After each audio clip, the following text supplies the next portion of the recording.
नमस्कार साथियों, आप सबका अभिनंदन है, स्वागत है आपके अपने YouTube channel geography with RV पर। साथियों, रीट परीक्षा को लेकर इस YouTube चैनल पर आप शाइको और एसएसटी विषय की नियमित कक्षाएं देख सकते हैं। जो भी वीडियो आपको पसंद आए लाइक कीजिए, अपने मित्रों के साथ शेयर कीजिए और चैनल को ज़्यादा से ज़्यादा सब्सक्राइब कीजिए। साथियों, पिछले वीडियो में अपन ने देखा था महान हिमालय की चर्चा अपन ने की थी। हिमालय का वितरण अपन विभाजन पढ़ रहे थे और इसके अंतर्गत हमने महान हिमालय के बारे में चर्चा की थी।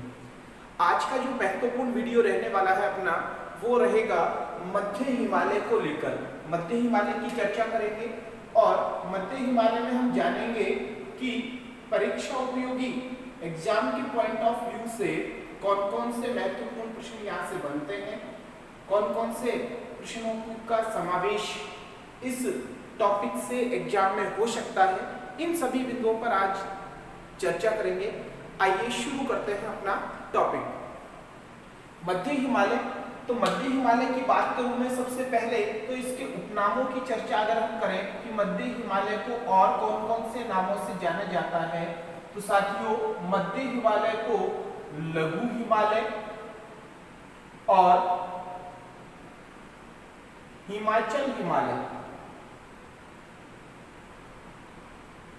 हिमाचल हिमालय के नाम से भी जाना जाता है। कौन कौन से दो नाम हो गए साथियों इसके?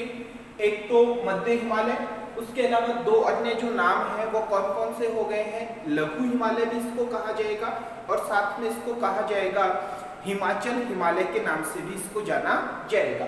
अगर हम बात करें अब स्थिति की कि ये कहां पर स्थित है, इसकी स्थिति को लेकर अब हम चर्चा करें कि मध्य हिमालय की जो स्थिति है वो कहां पर है, तो साथियों ये है महान हिमालय के दक्षिण में स्थित है, समानांतर रूप से। महान हिमालय के दक्षिण में समानांतर रूप से यह स्थित है। जहां पर महान हिमालय या हिमाद्री फैला हुआ है उसी के दक्षिण में इसकी स्थिति है, दक्षिण में इसकी स्थिति है। और एक महत्वपूर्ण जो बात है कि ये महान हिमालय की तरह श्रृंखलाबद्ध नहीं है। महान हिमालय की तरह है ये श्रृंखलाबद्ध नहीं है, बल्कि क्या है, अलग अलग क्षेत्रों में इसको अलग अलग नामों से जाना जाता है। अलग अलग क्षेत्रों में अलग अलग नामों से इसको जानते हैं। महान हिमालय जो था वो तो था जो श्रृंखलाबद्ध रूप में था कि एक श्रृंखला के रूप में था, लेकिन जो मध्य हिमालय है साथियों, ये मध्य हिमालय एक श्रृंखला के रूप में न होकर, श्रृंखलाबद्ध न होकर ये अलग अलग क्षेत्रों में बटा हुआ है और उन्हीं क्षेत्रों के अनुसार इसका नामकरण है कि इसको अलग अलग क्षेत्रों में अलग अलग नामों से जाना जाता है। अब वो नाम कौन कौन से हैं साथियों? सबसे पहले अगर हम बात करें जम्मू कश्मीर की, J&K की, जम्मू कश्मीर, तो जम्मू कश्मीर में इसको कहा जाता है साथियों पीर पंजाल।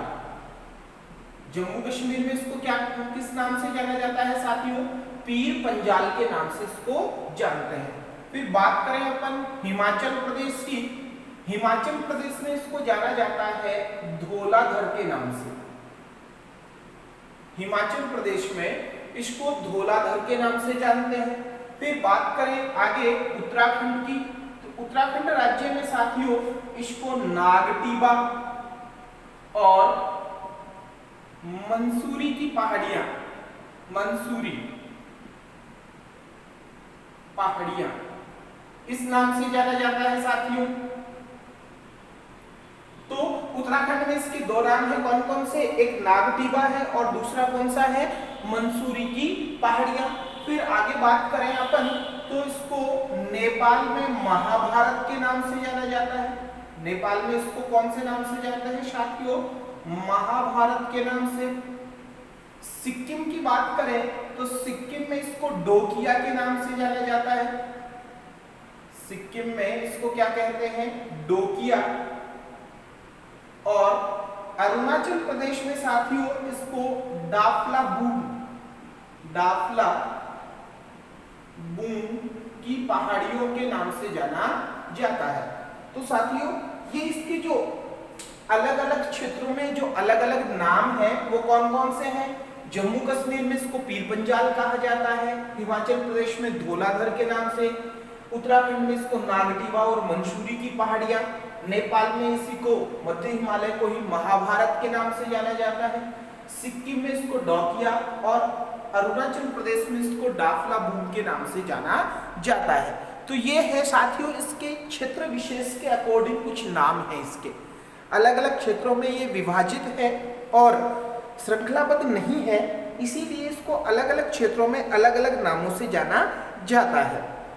अब बात करें यहाँ की प्रमुख घाटियों की अपन कि मध्य हिमालय के अंतर्गत आने वाली प्रमुख घाटियां कौन कौन सी हैं साथियों? प्रमुख घाटियां, तो साथियों सबसे पहले जो इसमें आती है नंबर 1 पर वो है कश्मीर घाटी।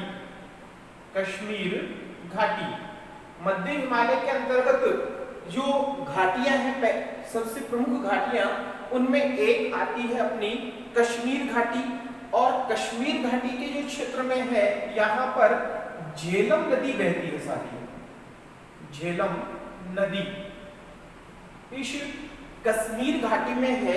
जो कौन सी नदी बहती है? झेलम नदी, और झेलम नदी है वो वूलर झील को विकसित करती है साथियों।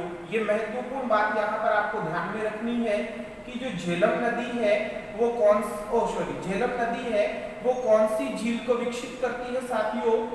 वूलर झील को यह विकसित करती है। और वूलर झील की अगर हम बात करें तो वूलर झील है वो कौन सी झील का उदाहरण है? गोखुर झील का उदाहरण है। वेरी इंपॉर्टेंट क्वेश्चन यहाँ पर अपने सामने निकल कर आ रहा है साथियों कि कश्मीर घाटी की बात कर रहे हैं, कश्मीर घाटी में कौन सी नदी बहती है? झेलम नदी बहती है, और झेलम नदी है वो वूलर झील विकसित करती है, और वूलर झील है वो गोखुर झील का उदाहरण है। साथ ही बात करें कश्मीर घाटी के संदर्भ में एक और महत्वपूर्ण बात, ये जो क्षेत्र है कश्मीर घाटी का जो क्षेत्र है ये हिमानी द्वारा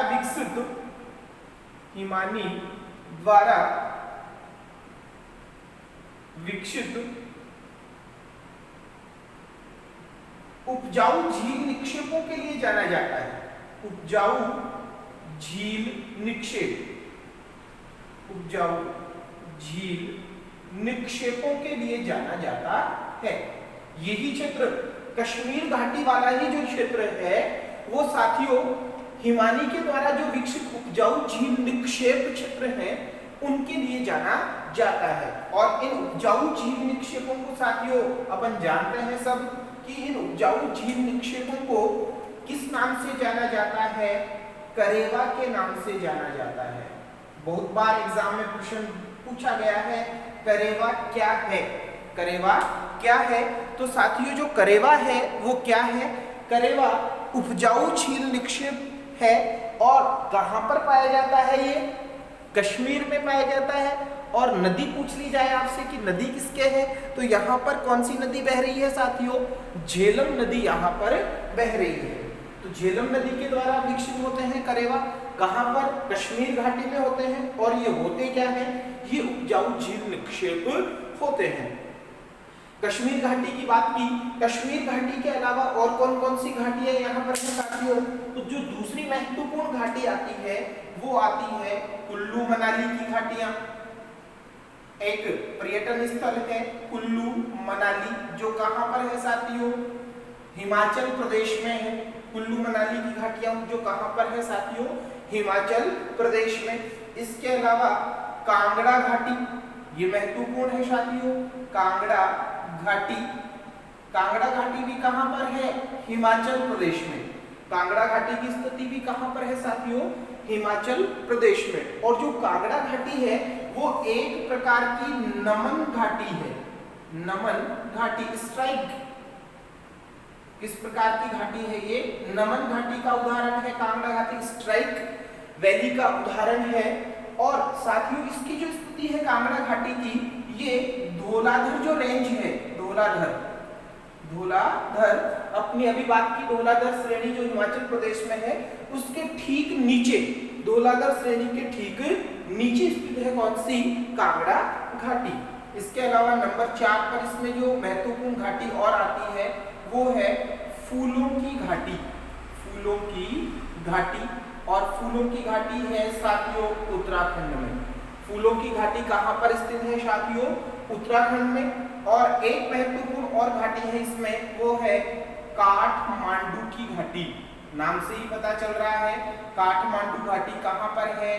नेपाल में है साथियों। काठमांडू घाटी कहाँ पर है साथियों? नेपाल में। तो महत्वपूर्ण जो घाटियां हैं अगर हम उनकी चर्चा करें तो सबसे पहले कश्मीर घाटी आती है साथियों इसमें। और कश्मीर घाटी के बारे में हमने पढ़ा है कि झेलम नदी यहाँ पर बहती है। गोखुर झील का उदाहरण है वूलर झील जो विकसित करती है वो। और हिमानी के द्वारा जो विकसित उपजाऊ झील निक्षेपों के लिए इस क्षेत्र को जाना जाता है, जिनको स्थानीय भाषा में क्या कहा जाता है? करेवा कहा जाता है। तो करेवा के बारे में महत्वपूर्ण प्रश्न कई बार एग्जाम में पूछ लिया जाता है। करेवा क्या है, कौन सी नदी बनाती है, कहाँ स्थित है, सभी प्रश्नों पर अपन ने चर्चा की है। घाटियां ये हो गई है। अब बात करें तो ऊपरी जो क्षेत्र है इसका मध्य हिमालय का जो ऊपरी भाग है, मध्य हिमालय का ऊपरी भाग है वो ढलवां है। मध्य हिमालय का जो ऊपरी भाग है वो कैसा है? ढलवां है। और वहां पर मध्य हिमालय के ऊपरी भाग जो ढलवां है वहां पर शीतोष्ण घास के मैदान पाए जाते हैं। ध्यान दीजिए, ऊपरी भाग की जो स्थिति है वो कैसी है? ढलवां।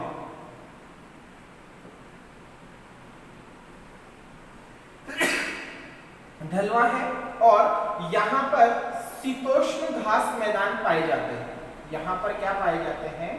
शीतोष्ण घास मैदान यहाँ पाए जाते हैं। और इन शीतोष्ण घास मैदानों को क्या कहा जाता है? तो कश्मीर में तो इनको कहते हैं मर्ग। कश्मीर में इन शीतोष्ण घास के मैदानों को किस नाम से जाना जाता है साथियों? मर्ग के नाम से। और मर्ग के उदाहरण है गुलमर्ग, सोनमर्ग, ये इसके उदाहरण है। गुलमर्ग हो गया, सोनमर्ग हो गया, ये किसके उदाहरण है? मर्ग के। और ये जो मर्ग है वो ऊपरी भाग, जो मध्य हिमालय का ऊपरी भाग है वो ढलवां है, ढालनुमा है, जहां पर ये शीतोष्ण घास मैदान पाए जाते हैं। और इनको अलग अलग क्षेत्रों में अलग अलग नामों से जाना जाता है। जैसे कश्मीर में इनको मर्ग कहते हैं। फिर बात करें अपन हिमाचल प्रदेश की, तो हिमाचल प्रदेश में इनको बुग्याल कहा जाता है। हिमाचल प्रदेश में कौन से नाम से जाना जाता है? इनको बुग्याल के नाम से।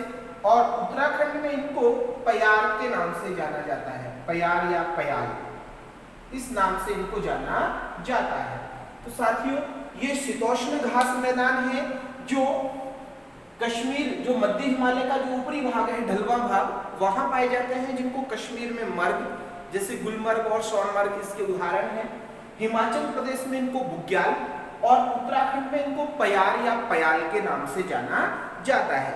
अगर हम आगे बात करें मध्य हिमालय के अंतर्गत आने वाले पर्यटन स्थलों की, अगर हम बात करें कि मध्य हिमालय में कौन कौन से प्रमुख पर्यटन स्थल आते हैं, तो ध्यान दीजिए साथियों, पर्यटन स्थल मध्य हिमालय के अंतर्गत ये क्या है?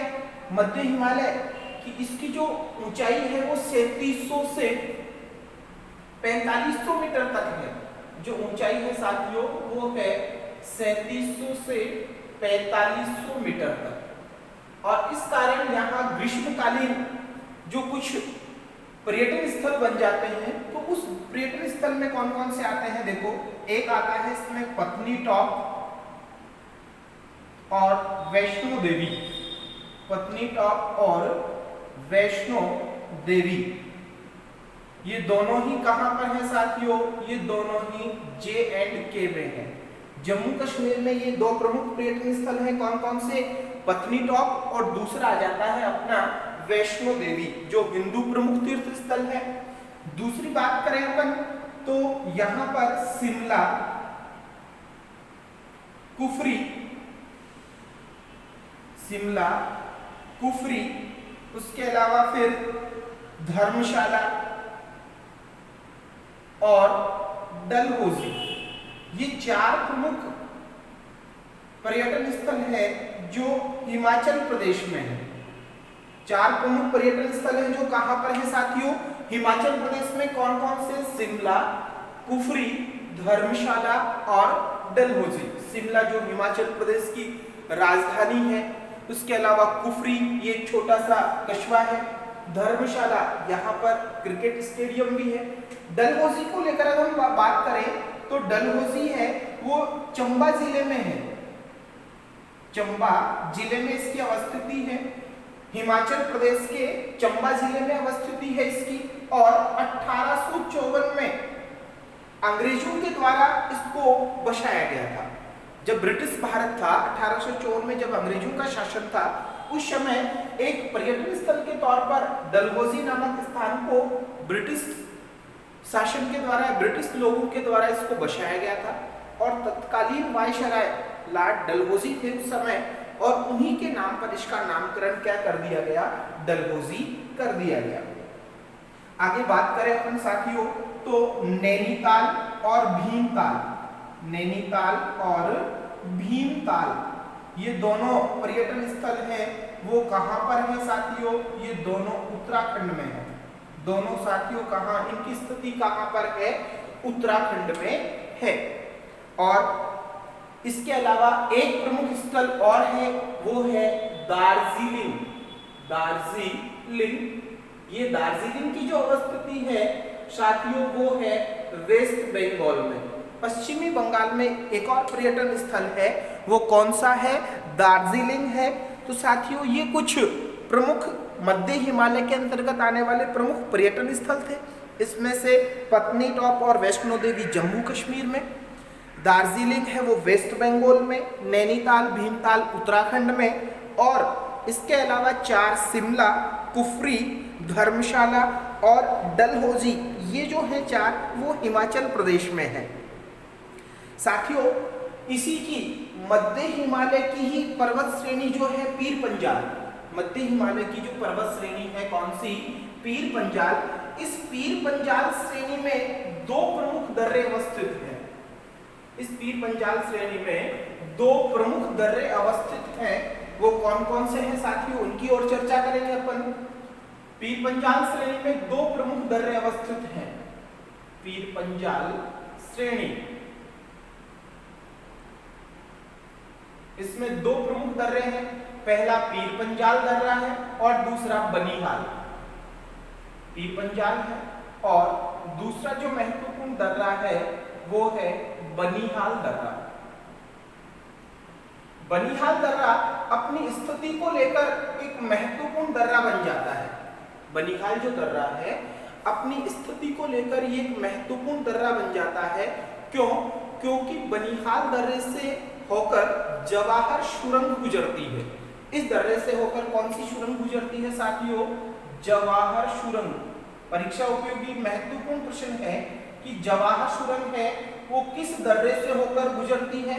तो ये कौन से दर्रे से होकर गुजरती है? बनिहाल। और बनिहाल दर्रे की स्थिति है वो कहां पर आती है?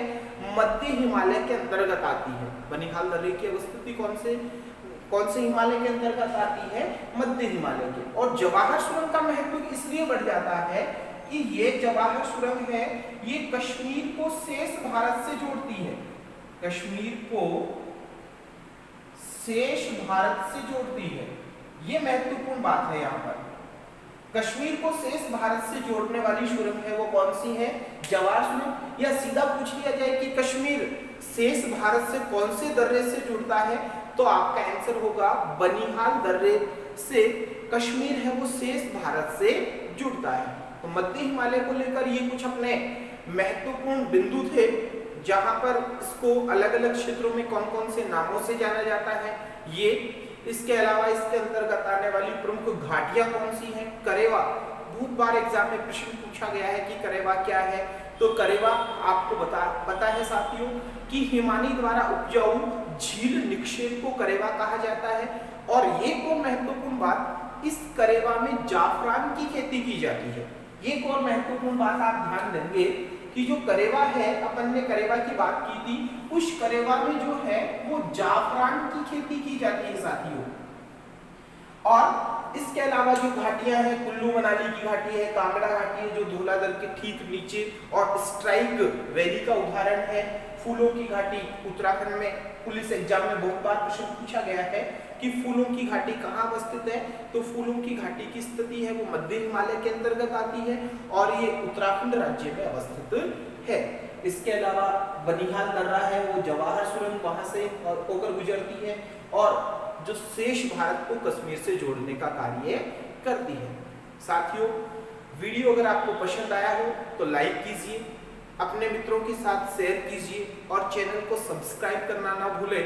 चैनल ज्योग्राफी विद आरवी, यहाँ आपको लेटेस्ट और नवीनतम जानकारी के साथ अपडेट किया जाएगा। धन्यवाद साथियों।